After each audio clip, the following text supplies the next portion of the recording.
He even appeared in our series finale, playing himself. We would call him when we got stuck in some dense, ethical thicket, and he always guided us through it with patience and humor. Our conversations over the years, both related to the show and then a book I myself wrote with his help, led me to believe that there was no aspect of moral philosophy that Todd found unpleasant to think about. Again, he wrote a book called Death, and there was no question he found uninteresting. So I was amused, but not surprised, when he told me his latest book was called Should We Go Extinct? What do we want from our philosophical advisors? I suppose intelligence would be nice. They should know more than we do, certainly, or else what's the point? But with knowledge often comes condescension, or at least that sort of cold remove that often accompanies academic writing. We in the terrestrial world of real life and real problems don't take kindly to upturned noses. So we'd also want our philosophical advisors to be humble, or perhaps conversational. We'd also like them to be ambitious, to attack and dissect the sorts of issues that cause us sleepless nights and lurk around the dark corners of our consciousness. Last, we'd like them to be humane, or more simply, friendly.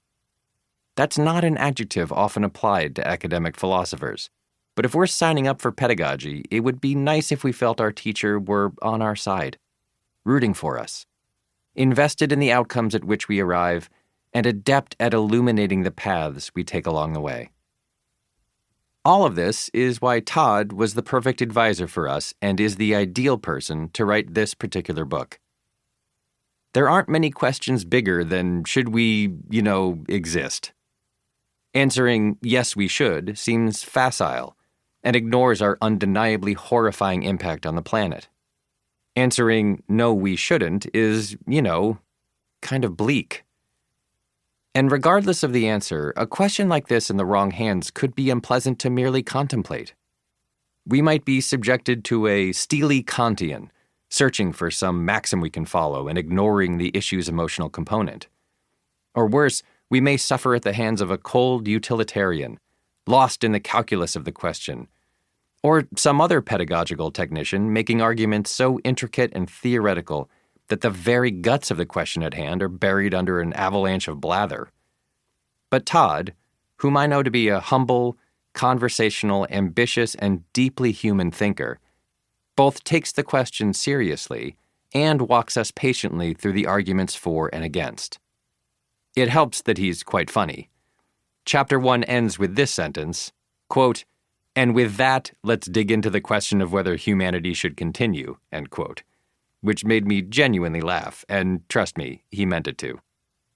The question is alarming. The person asking it is calm and kind. Ask the biggest questions. Tease out the answers. Do it warmly, thoughtfully, and humanely. This is the job of the philosopher. For more than 5 years, Todd May was my philosophical advisor, and I heartily recommend that he be yours as well. 1. A disturbing question. It's 3 in the morning, 3:12 to be exact. You know this because you just checked. Again. What are you thinking about at this time of night? You're thinking about the climate crisis, even though you might not call it that. You're thinking about the floods you just read about in the Midwest, or maybe the one in New York. You're thinking about the fires in California or the ones in Greece. You're thinking about the recent tornado watch where you live, in a place that never has tornadoes.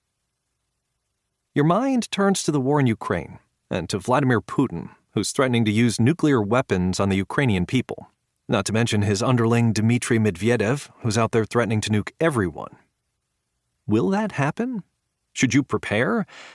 How would you even do that? Then your thoughts take another step. The climate crisis, nuclear weapons, we did that. Humanity did it. It wasn't some other species that rose up and ordered us to destroy the planet. We did all this. It's our fault.